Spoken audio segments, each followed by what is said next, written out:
নমস্কাৰ মৰমৰ ছাত্ৰ ছাত্ৰীসকল, মই এজকে তোমালোক সকলোকে মোৰ চেনেলটোলৈ পুনৰবাৰ স্বাগতম জনাইছোঁ। মই আজিৰ এই ভিডিঅ'খনত লৈ আহিছোঁ তোমালোকৰ অসম জাতীয় বিদ্যালয়ৰ পঞ্চম শ্ৰেণীৰ আপন পাঠ পাঠ্যপুথিখনৰ পাঠ নম্বৰ 5 অৰ্থাৎ পোহৰ। এই পাঠটোৰ যিকেইটা প্ৰশ্ন আছে সকলোবিলাক প্ৰশ্নৰে উত্তৰকেইটা মই আজিৰ এই ভিডিঅ'খনত আলোচনা কৰিম। তোমালোকে ভিডিঅ'খন স্কিপ নকৰি ভিডিঅ'খন সম্পূৰ্ণ চাবা, আৰু যদি কিবা ঠাইত বুজিব তোমালোকৰ অসুবিধা হয় তোমালোকে মোক লগে লগে কমেণ্ট কৰি জনাবা। আৰু যদি এইখন কিতাপৰে কোনো পাঠৰ তোমালোকক নোটৰ ভিডিঅ' লাগে তোমালোকে মোক সেইটোও কমেণ্ট কৰি জনাবা। আৰু যদি সেই ভিডিঅ'খন চাই ভাল লাগে এটা লাইক কৰি দিবা, আৰু পাৰিলে বন্ধু বান্ধৱীলৈও শ্বেয়াৰ কৰি দিবা। যিয়ে নহওক আহচোন আমি দেৰি নকৰি আজিৰ ভিডিঅ'খন আৰম্ভ কৰোঁ। আমাৰ ইয়াৰ পৰা পাঠভিত্তিক ক্ৰিয়াকলাপ আৰম্ভ হৈছে, আৰু আমাৰ 1 নম্বৰতে আছে যে প্ৰথমে কোৱা তাৰপিছত লিখা। আৰু ক নম্বৰত আছে ৰূপম আৰু অৰুণে কি বিষয়ে আলোচনা কৰি আছিল। যে ৰূপম আৰু অৰুণে কি বিষয়ে আলোচনা কৰি আছিল। তোমালোকে কিতাপত পাঠখন এবাৰ পঢ়ি চাবা, তেতিয়া প্ৰশ্নবিলাক বুজোতে তোমালোকৰ সুবিধা হ'ব আৰু মনতো থাকিব। ইয়াত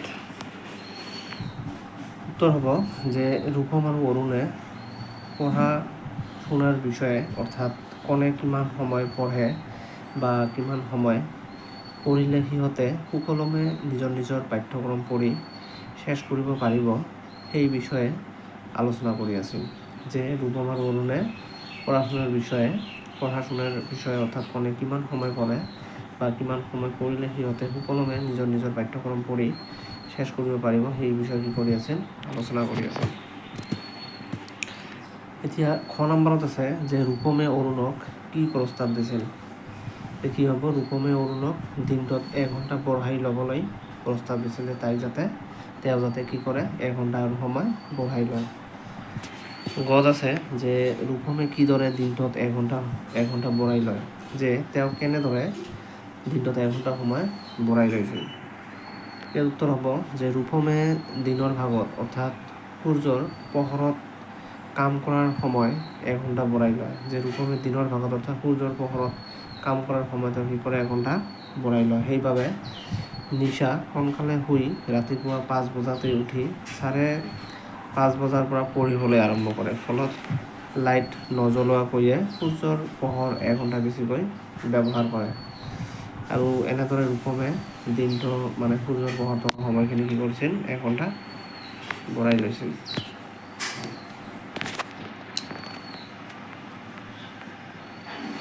এতিয়া ঘ নম্বৰত আছে যে অৰুণে কিদৰে শক্তিৰ অপচয় কৰিছে। যে তেওঁ শক্তিৰ কিদৰে অপচয় কৰি আছিল। অৰুণে ৰূপমৰ লগত পঢ়াৰ সময় একে ৰাখিবলৈ ৰাতি 1 ঘণ্টা বেছিকৈ পঢ়ে। এই 1 ঘণ্টা অৰুণে বিজুলী চাকিৰ পোহৰত, বিজুলী নাথাকিলে মমবাতি বা কেৰাচিন ব্যৱহাৰ কৰে। কি কৰিছিল অৰুণে বিজুলী চাকিৰ পোহৰত, নহ'লে বিজুলী নাথাকিলে মমবাতি বা কেৰাচিন ব্যৱহাৰ কৰিছিল। আৰু কৃত্ৰিম পোহৰত পঢ়াৰ বাবে অতিৰিক্ত শক্তি খৰচ হয়, কিন্তু দিনৰ পোহৰত পঢ়া হ'লে এইখিনি সময় খৰচ নহ'লেহেঁতেন। অৰুণে এনেদৰে কি কৰিছিল, শক্তিৰ অপচয় কৰিছিল। 9 নম্বৰত আছে যে পৰম্পৰাগত আৰু অপৰম্পৰাগত শক্তি কোনবোৰ। যে আমাৰ পৰম্পৰাগত শক্তিৰ উৎসসমূহ হৈছে কি, পেট্ৰল, ডিজেল, কেৰাচিন, কয়লা, LPG গেছ আদি। এইবোৰ হৈছে কি আমাৰ পৰম্পৰাগত শক্তিৰ উৎস। আৰু অপৰম্পৰাগত শক্তিসমূহ হৈছে কি, যে সৌৰ শক্তি, জোৱাৰ ভাটাৰ শক্তি, গোবৰ গেছ, বায়ু শক্তি আদি। এতিয়া আমি নেক্সটটো চাম। ইয়াত আছে যে ৰূপমে সিহঁতৰ পথাৰ মখনি মাৰিবলৈ কি কৈছিল। যে ৰূপমে সিহঁতৰ পথাৰ মখনি মাৰিবলৈ গৈ কৈছিল যে সি অৰুণক কোৱা কথাবোৰ কিন্তু নতুন নহয়। কাৰণ যিখিনি কথা তেওঁ অৰুণক কৈছিল যে সেইখিনি কথা যে নতুন নহয়, এইখিনি কথা তেওঁ কৈছিল। তেওঁ কেনেকৈ কৈছিল, যে ইতিমধ্যে বহু দেশে সূৰ্যৰ পোহৰৰ সদব্যৱহাৰৰ অৰ্থে আইন প্ৰণয়ন কৰিছে। যে এই ক্ষেত্ৰত 1915 চনতেই পোনপ্ৰথমে জাৰ্মানীয়ে চিন্তা চৰ্চা কৰি আইন প্ৰণয়ন কৰিছিল। আৰু 1916 চনত ইংলেণ্ড আৰু 1918 চনত আমেৰিকা যুক্তৰাষ্ট্ৰই আইন প্ৰৱৰ্তন কৰিছিল।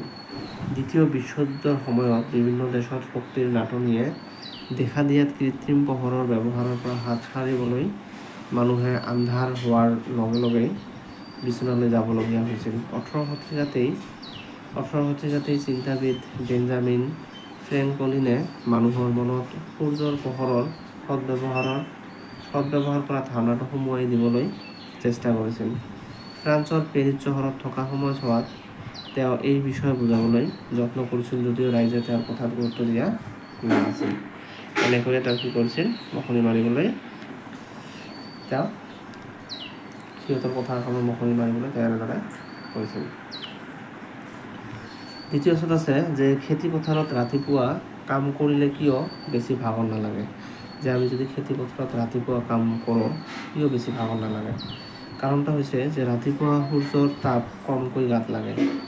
যে ৰাতিপুৱা সূৰ্যৰ তাপ কি থাকে, কম থাকে, মানে কম গাত লাগে। সেইকাৰণে খেতি পথাৰত ৰাতিপুৱা কাম কৰিলে কি হয়, বেছি ভাগৰ নালাগে। এতিয়া আমি 2 নম্বৰটো চাম, যে বুজা আৰু লিখা। যে ইয়াত দুটা কিতাপতে দিয়া আছে, মানুহৰ ৰামহঁত, এনেকৈ তই, তুমি, মই, আপুনি, সিহঁত, তাই, এইবোৰ কি হ'ব? এইবোৰ উত্তৰবোৰ হ'ব যে তই, তহঁত বা তইহঁত, তুমি, তোমালোক, মই, আমি, আপুনি, আপোনালোক, সি, সিহঁত বা তেওঁলোক, আৰু তাই, তাইহঁত বা তেওঁলোক। ইয়াতে তোমালোকে চাব পাৰা যে মানুহৰ ৰামহঁত, তই, তহঁত, তুমি, তোমালোক, মই, আমি, আপুনি, আপোনালোক, সি, সিহঁত আৰু তাই। নেক্সটত আছে যে তোমালোকে প্ৰতিদিনে ঘৰত যিখিনি সময় পঢ়া শুনা কৰা তাৰে এখন দিনলিপি প্ৰস্তুত কৰা। তোমালোকক দিনলিপি এখন প্ৰস্তুত কৰিবলৈ কৈছে। তোমালোকে নিজে নিজে লিখি চাবা ঘৰত, যে মই ৰাতিপুৱা 6 বজাত উঠি 6:15 বজাৰ পৰা 8 বজালৈ পঢ়োঁ। তোমালোকে কিমান বজাত উঠা সেইটো তোমালোকে লিখিবা, আৰু কিমান বজালৈকে পঢ়া সেইটো লিখিবা। তাৰপিছত 8:30 বজাত বিদ্যালয়লৈ যাওঁ, যে তোমালোকে কেইটাত বিদ্যালয় যোৱা সেইটো লিখিবা। আৰু 2:30 বজাত স্কুলৰ পৰা আহি আকৌ 3:30 পৰা 5 বজালৈকে পঢ়া। যে তোমালোকে কেতিয়া স্কুলৰ পৰা আহা আৰু কেতিয়াৰ পৰা কেতিয়ালৈকে পঢ়া নে নপঢ়া নে কি কৰা সেইটো তোমালোকে ইয়াত লিখিবা। তাৰপিছত অলপ খেলি 5:50 পৰা 9:30লৈকে পঢ়া। তোমালোকে কিমানত আৰম্ভ কৰা, কিমান বজাত আৰম্ভ কৰা আৰু কিমান বজালৈকে পঢ়া সেইটো তোমালোকে লিখি দিবা। নেক্সটত আছে যে বুজা আৰু লিখা। ইয়াত আছে এটা আছে পাৰ মানে হৈছে, এইটো পাৰ হৈছে কি, আমাৰ চৰাই। যে আমাৰ ঘৰত পাৰ চৰাইৰ বাহ আছে, যে আমাৰ ঘৰত কি আছে, পাৰ চৰাইৰ বাহ আছে। তাৰপিছত এটা আছে পাৰ, অৰ্থাৎ এইটো পাৰ, এইটো দাঁতি বুজায়, যে নৈ পাৰত সন্ধিয়া থাকি ভাল লাগে, যে নৈৰ পাৰত কি সন্ধিয়া থাকি ভাল লাগে। এতিয়া এটা দিছে কাজ। এইটো হৈছে আমাৰ প্ৰাণী, যে কাজ সকলোতে পোৱা নাযায়।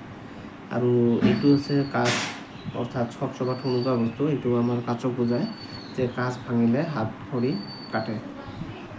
তাৰপিছত নেক্সট আছে কত, অৰ্থাৎ ক, ত।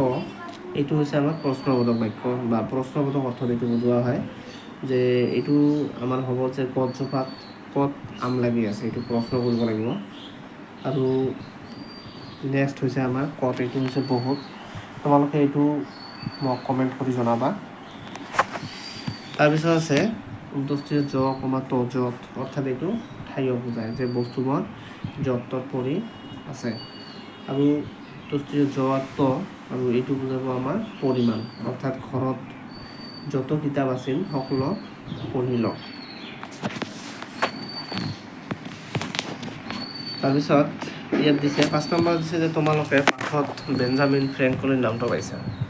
তোমালোকে নিশ্চয় পাঠত এইটো পাইছা। এই পাঠৰ লগত সংগতি থকা আন এজন বিজ্ঞানী হ'ল কি, টমাছ আলভা এডিছন। তেওঁ কি কৰিছিল, বৈদ্যুতিক বাল্ব সৃষ্টি কৰিছিল। আকৌ চাহ ৰাইজক নিদৰে সূৰ্যৰ পোহৰত সাতটা ৰং থকা বুলি প্ৰমাণ কৰিছিল। এওঁলোকৰ বিষয়ে আৰু কিছু কথা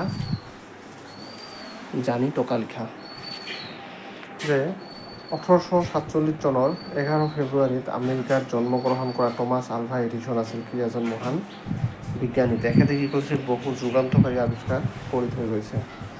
তেওঁৰ অন্যতম এটা আৱিষ্কাৰ হ'ল কি, বিজুলী বাতিৰ আৱিষ্কাৰ। সৰুতে মূৰ্খ ল'ৰা বুলি স্কুলৰ পৰা বাহিৰ কৰি দিয়া ছাত্ৰজনেই এদিন পৃথিৱীৰ মহান বিজ্ঞানী টমাছ আলভা এডিছন বুলি পৰিচিত হৈছিল। টমাছ আলভা এডিছনে প্ৰায় 1000তকৈ অধিক আৱিষ্কাৰ কৰিছিল। পৃথিৱীত আজিলৈকে যিমান বিজ্ঞানীয়ে জন্মগ্ৰহণ কৰিছে আৰু যুগে যুগে যিমান বৈজ্ঞানিক আৱিষ্কাৰ হৈছে, তাৰ ভিতৰত টমাছ আলভা এডিছনে সকলোতকৈ কি আছিল, বেছি বিষয়ত গৱেষণা আৰু আৱিষ্কাৰ কৰিছিল। আৰু 1931 চনৰ 1 আগষ্টত কি কৰিছিল, এই মহান বিজ্ঞানীজনৰ দেহাৱসান ঘটিছিল, অৰ্থাৎ মৃত্যু হৈছিল। সেইদৰে কি আছিল যে 1642 চনৰ 25 ডিচেম্বৰত জন্মগ্ৰহণ কৰা ছাৰ আইজাক নিউটন আছিল কি এজন বিখ্যাত গণিতজ্ঞ, পদাৰ্থ তথা জ্যোতিৰ্বিজ্ঞানী, যে পৃথিৱীৰ মাধ্যাকৰ্ষণ শক্তি থকা বুলি তেওঁ কি কৰিছিল, আৱিষ্কাৰ কৰিছিল। আৰু গছৰ পৰা আপেল সৰি পঢ়াৰ দৰে সাধাৰণ ঘটনা এটিক অধ্যয়ন কৰিয়ে তেখেতে এই আৱিষ্কাৰ কৰিছিল। তেখেতে আৱিষ্কাৰ কৰা সূত্ৰকেইটাক নিউটন গতি সূত্ৰ নামেৰে কি হৈছিল, জনা গৈছিল। আৰু পদাৰ্থৰ গতি সম্পৰ্কীয় এই বিখ্যাত সূত্ৰ তিনিটা কি আছিল, যে এটা আছিল যে বাহ্যিক বলৰ দ্বাৰা অৱস্থাৰ পৰিৱৰ্তন নোহোৱা পৰ্যন্ত অচল অৱস্থাত আৰু সচল বস্তু সুষম দ্ৰুতিৰে ঋজুৰে গতিত চলি থাকে, ৰেখা গতিত চলি থাকে। দুই হৈছে কি, এটা বস্তুৰ ভৰবেগৰ পৰিৱৰ্তন হাৰ বস্তুটোৰ ওপৰত প্ৰয়োগ কৰা বাহ্যিক বলৰ সমানুপাতিক, ই সদায় বলৰ দিশমুখী। 3 আছিল, প্ৰতিটো ক্ৰিয়াৰে এক সমান আৰু বিপৰীতমুখী প্ৰতিক্ৰিয়া আছে। নিউটনে লিখা বিখ্যাত গ্ৰন্থখনৰ নাম কি আছিল, প্ৰিন্সপিয়া মেথামেটিকা। আৰু প্ৰকাশৰ পৰা প্ৰায় 2 বছৰ ধৰি এই গ্ৰন্থখনে কি কৰিছিল, বৌদ্ধিক মহলক পুলকিত কৰি আহিছে। আৰু ছাৰ আইজাক নিউটনে সূৰ্যৰ পোহৰত 7টা ৰং থকা বুলি প্ৰমাণ কৰিছিল। আৰু 1727 চনৰ 20 মাৰ্চত ছাৰ আইজাক নিউটনৰ কি হৈছিল, মৃত্যু হৈছিল।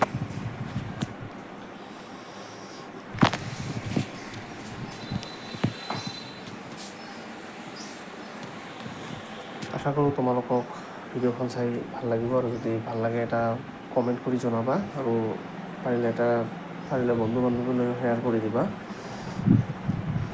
যিয়ে নহওক, তোমালোকে মোৰ ভিডিঅ'খন শেষলৈকে চোৱাৰ কাৰণে ধন্যবাদ জনাইছোঁ। থেংকছ ফৰ ৱাচিং।